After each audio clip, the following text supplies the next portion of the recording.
Welcome to Brainstorium. I'm Anna Tizard, award-winning dreampunk and deeply weird fantasy author, and yes, that's me and my fiction that's deeply weird. Explore and imagine with me the most unexpected story ideas using the surrealist word game of Exquisite Corpse. Find out more and join in at annatizard.com. This is a storytelling challenge unlike anything you've tried before.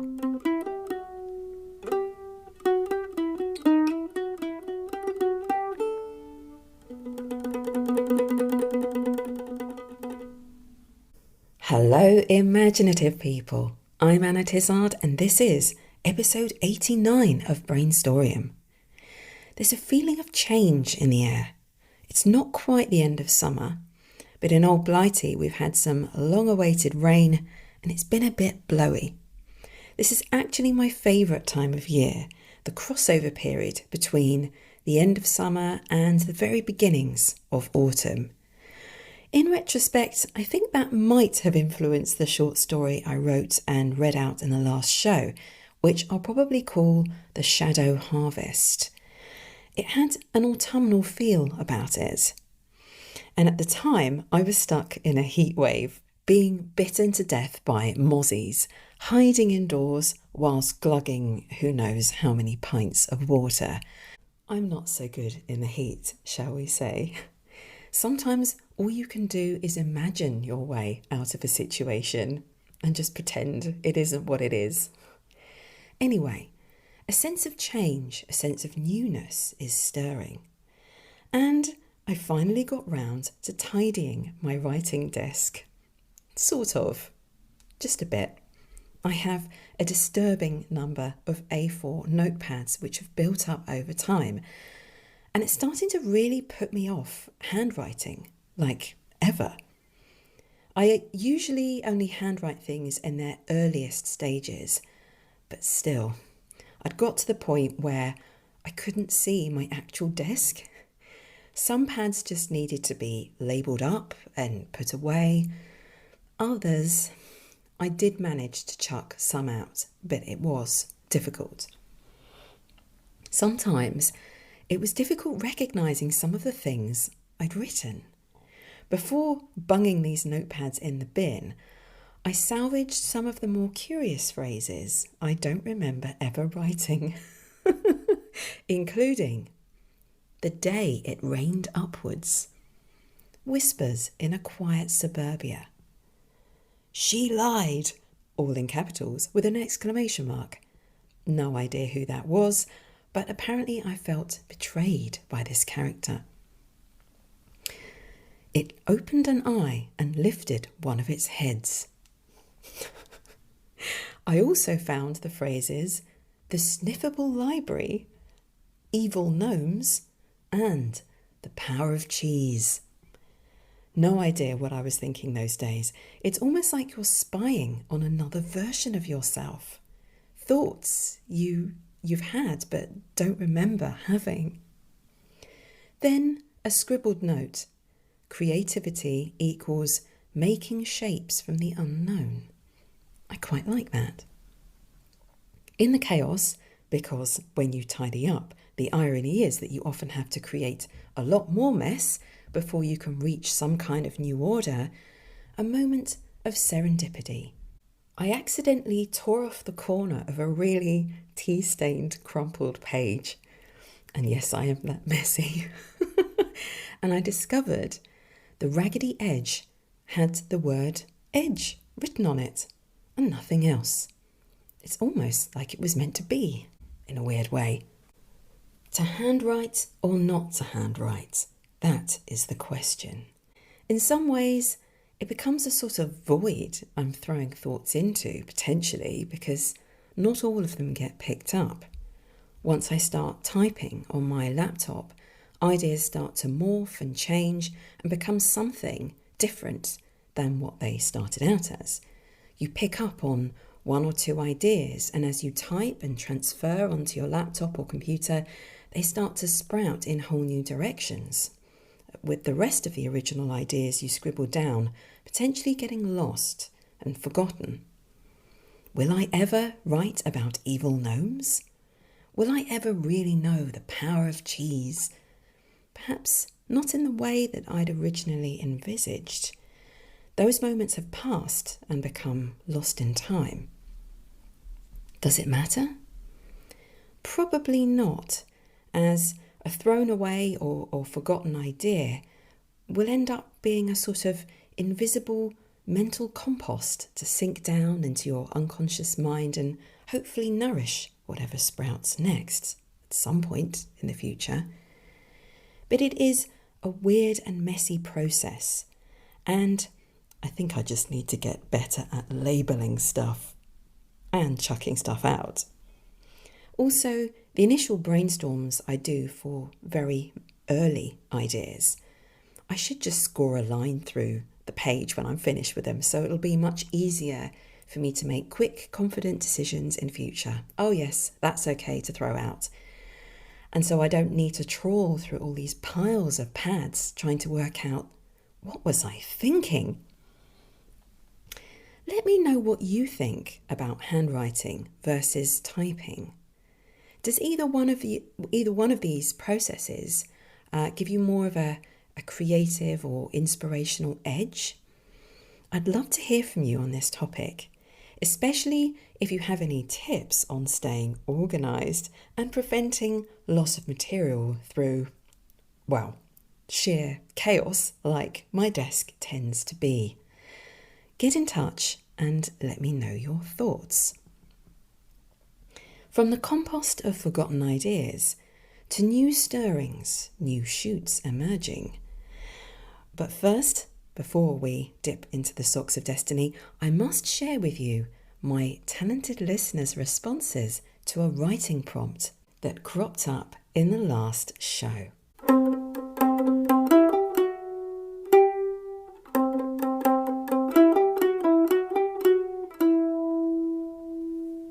The weird writing prompt in question was the dreaming sea mist. I was very tempted to try and write a story based on this combination in episode 88. It really struck me, but then I got distracted by the shadowy lamp, and once I got caught up in that idea, I had to follow the white rabbit all the way down that particular hole, and I left the dreaming sea mist behind. Again, is this to become a forgotten bit of imagination compost to sink to the bottom and nourish the roots of another future story? Who knows? But how could I not suggest this enticing phrase to my listeners and see what they'd come up with? I was not disappointed. Nick Vracar wrote, Bailey had wanted to come home to her sleepy seaside town. She had to get away from the city, to relax, to reconnect with herself. When the mist rolled in, she felt the hairs on her arms stand up, like she was being watched. When the mist came, her dreams felt so vivid, so real. Very atmospheric. This brings a whole new meaning to sleepy seaside town. This scene really taps into the possibility of mists merging with dreams and how that might feel. Thank you, Nick. Alessandro Bozzo wrote a poem. I close my eyes and slumber there inside the dreaming mist. The darkness takes me unaware inside the dreaming mist. The starlight shimmers silently despite the dreaming mist. The moonlight softly calls to me despite the dreaming mist. I sense my soul as it floats away, inhaling the dreaming mist. I feel the others who've gone astray, inhaling the dreaming mist. I am grounded back to reality as I exhale the dreaming mist, astounded by my own mortality as I exhale the dreaming mist. I awaken steeped in the sadness of those taken by the dreaming mist. To sleep once more would be madness, for I'll be taken by the dreaming mist. This is just hypnotic. And the change at the end as you zone out of the mist and sort of look back and realise what's going on. Amazing. Thank you. Thank you for this, Alessandro. Love it. Mostly Paul, also known as Quantum Fairy on Bsky, wrote, "Focusing intently on a breaker, Ali watched the mist dispersing at the crest of a wave. The mist shimmered as if made of hundreds of fireflies, a telltale signature of a dreaming sea mist. The shimmering prompted Ali to alert the dream folk. Men and women rushed to their boats, their children trailing behind and carrying jars filled with spiders.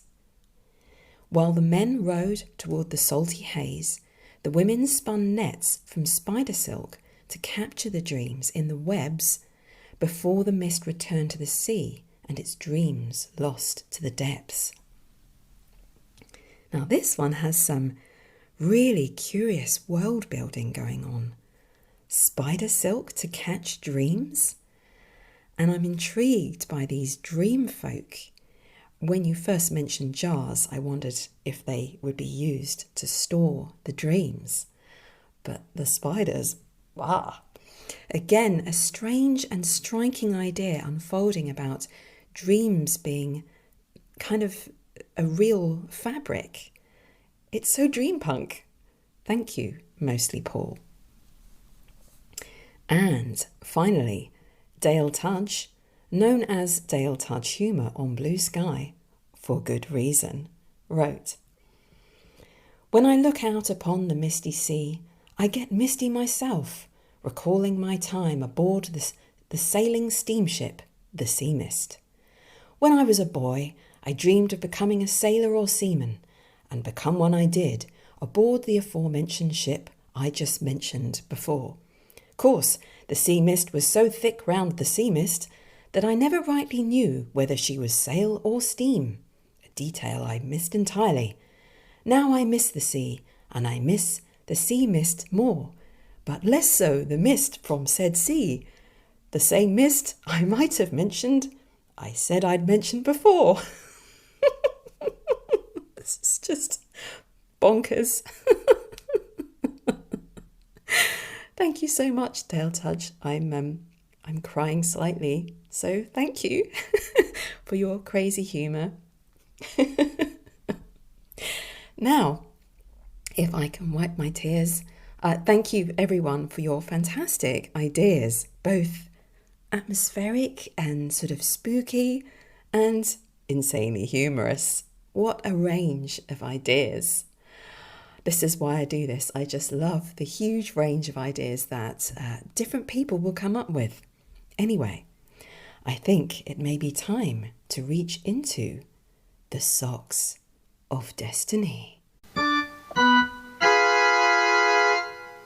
That's right, and for those who haven't played before or listened before or listened for a while, Exquisite Corpse mixes different players' words and phrases into a single sentence that goes describing word noun, action, describing word noun.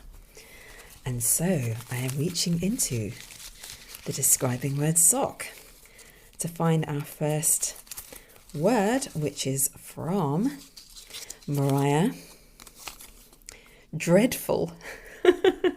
Okay, so we all know what that means. Someone or something was dreadful. But who or what? Our noun sock. This is from Alessandro Bozzo. And noun sock states that the dreadfulness belongs to a dormitory. The dreadful dormitory. Interesting, a bit of alliteration there. A dreadful dormitory. That's somehow believable when I think about one of these shared sleeping spaces. That could be dreadful. Okay, so the action sock. Oh, this is from Mariah again. If I can just open it up. Launched into a diatribe against. Okay, so that must that must mean the people in the dormitory, unless the dormitory itself is going to come alive. I mean, we always have these choices whether to be completely literal about these things, but tends to be best not to unless you're in a really surreal mood. Right, the next word is a describing word from Fraser Armitage. Mouldy. So the final word, see what we've got. Who or what was mouldy and worth launching into a diatribe about? This is from Paul Benfield. Oh, that's weird. Auditorium. Oh. We've got one room bitching about another. The dreadful dormitory launched into a diatribe against the mouldy auditorium. Now, okay, so if you are in a surreal mood and you feel like writing about a place as a conscious thing, as a place as a creature somehow, and I am intrigued by this idea of a place as a kind of person or a being. This is very curious. Then we have a dreadful dormitory having a go about the mouldiness of that auditorium. This is very weird. It's making me think about, could it be a school? A school with various buildings in competition with each other? Can a single building be at odds with itself? If there's a dormitory and an auditorium under the same very large roof? Yes, it's making me think of a really large institution, an educational institution of some kind. A campus at odds with itself. Buildings with different personalities. A sense of self-importance and a strong dislike of each other. And interesting that it's the dormitory that's having a loud go about the auditorium being surely the place where a lot of noise, a lot of talk happens. I'm going to let this sink into my mind and see if this is going to become something, but initially I think we need to get the 3 exquisite corpses out and see exactly what we've got going for ourselves today. So the first word of the second exquisite corpse is from Alessandro Bozzo. Antiquated. Let's try for another word. And we have a noun from Fraser Armitage.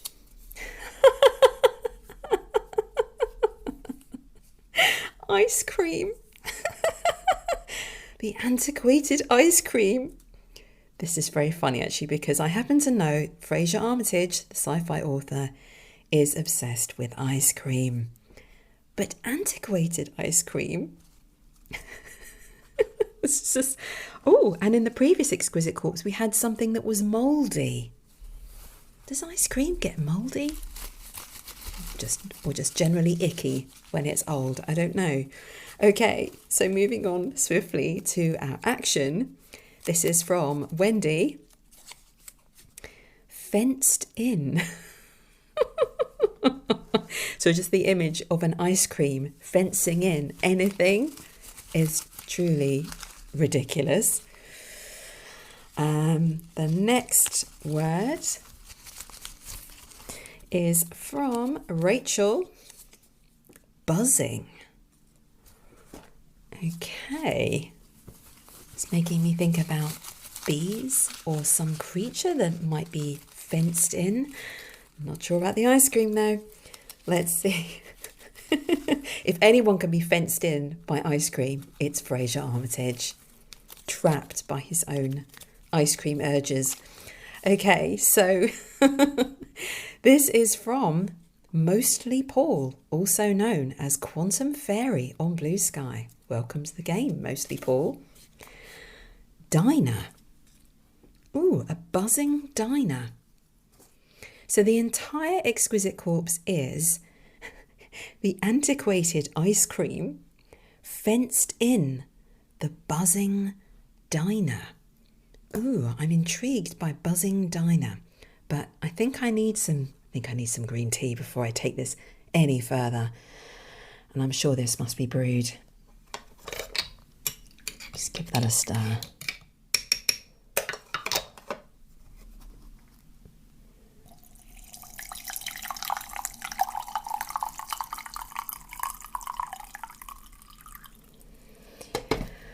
Okay.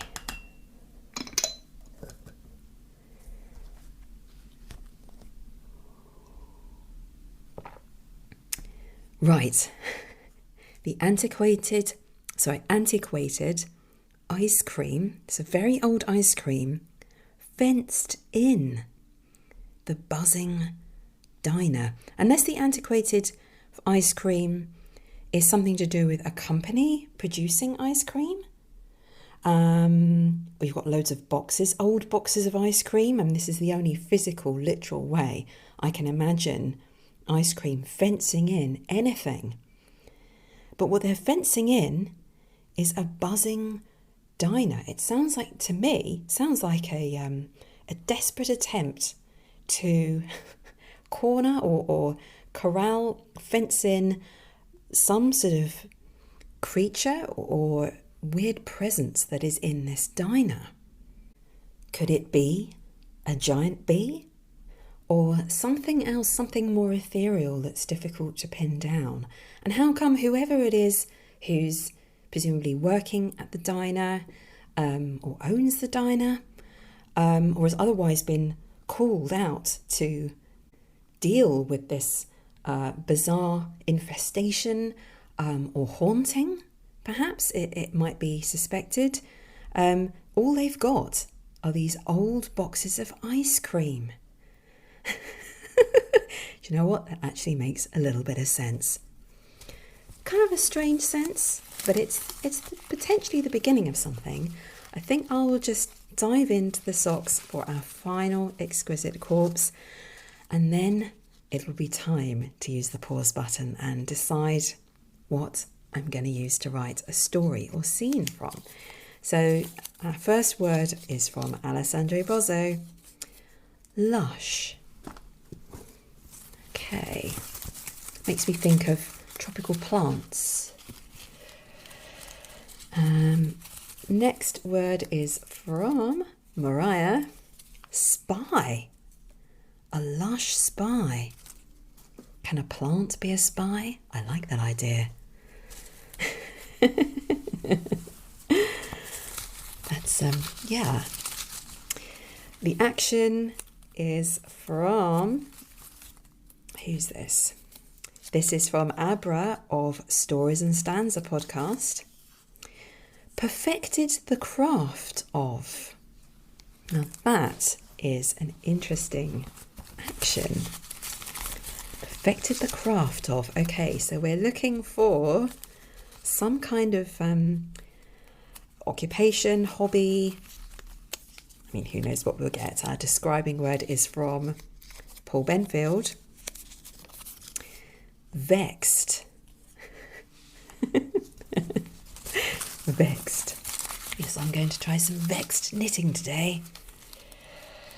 Final word is from Mariah again. Gosh, you've got a lot of words in here, Mariah. Mathematician.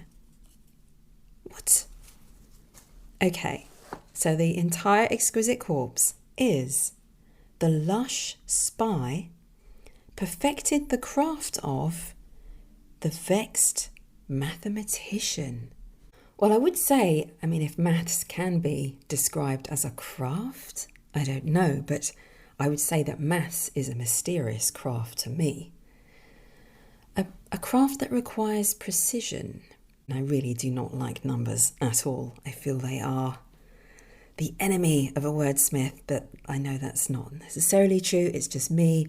But I think what happens is I find myself at work in situations where I have to be really precise, because usually numbers situations with numbers and accounting and things like that, you have to be precise.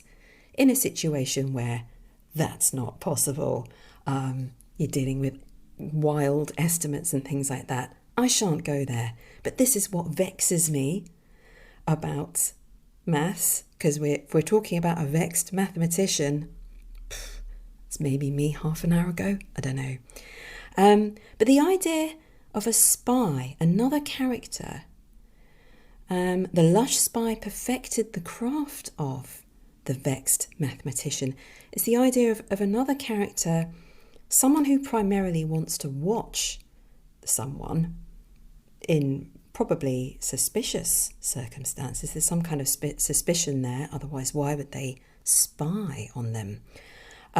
Taking on the craft or the work of that person and perfecting it. The spy is there to copy the person and learn what the mathematician does. That is strange, but it does bring some images into my mind, and often I'm searching for an image, maybe an image twinned with a feeling of anticipation as I think about these exquisite corpses, and trying to work out, can I do something with one of these? Of course I can do something with one of them, I hope. So the other two, just to remind you, are the dreadful dormitory launched into a diatribe against the mouldy auditorium. So buildings having a go at each other, or people in those buildings, people managing those buildings. And or spaces, internal spaces, because of course an auditorium is part of a hall or a theatre. And then the other one was the antiquated ice cream fenced in the buzzing diner. Well, my usual plan is have some more green tea, use the pause button, and have a go at writing one of these. Let's just see what comes out of this.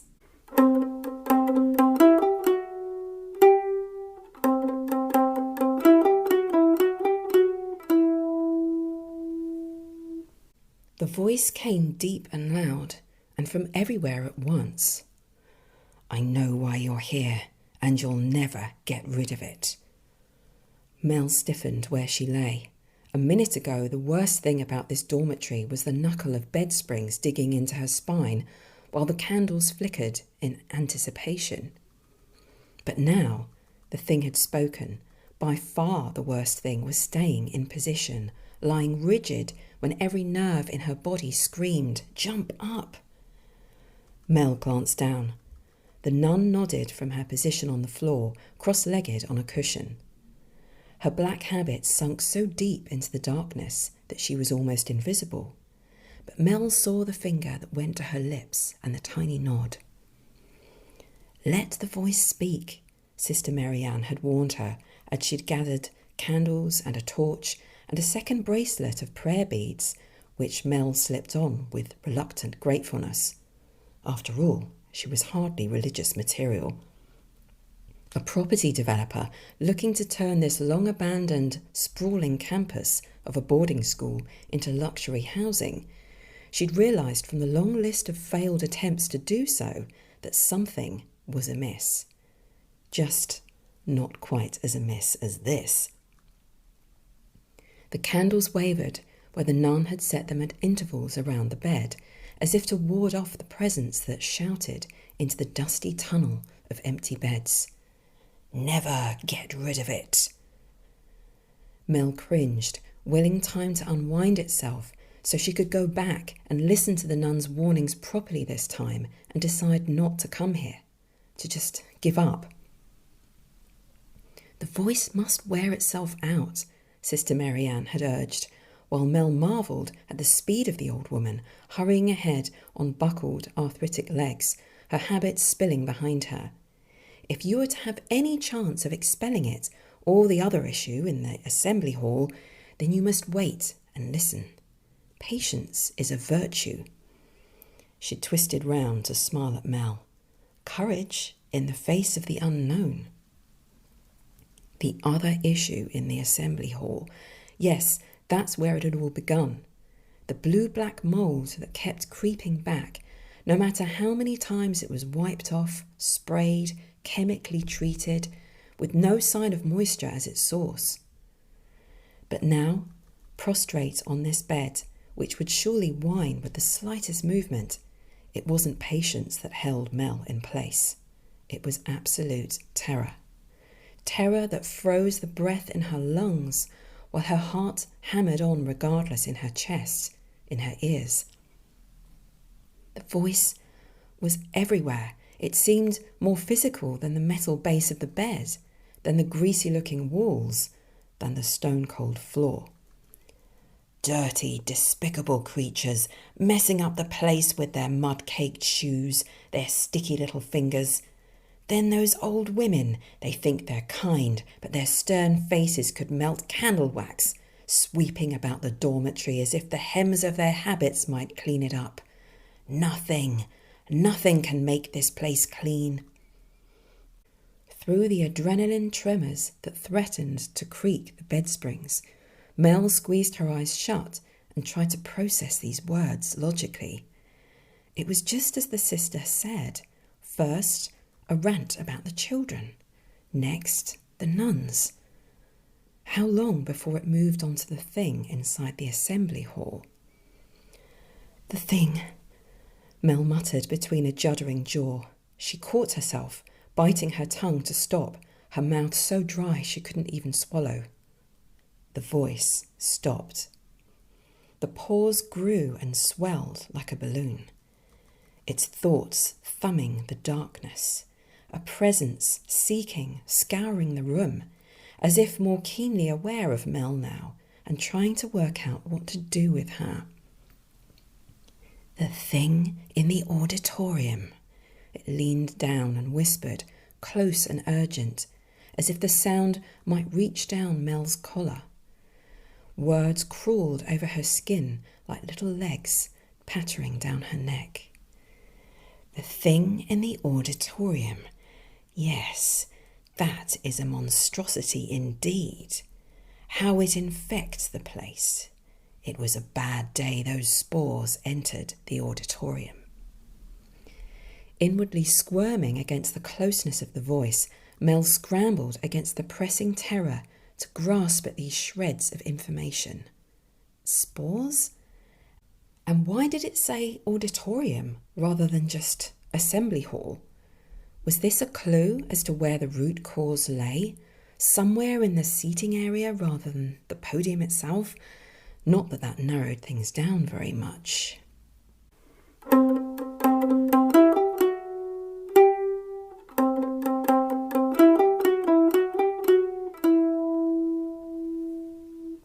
I'm so sorry, I had to stop there. What next? I'm not sure yet. This story needs some more time.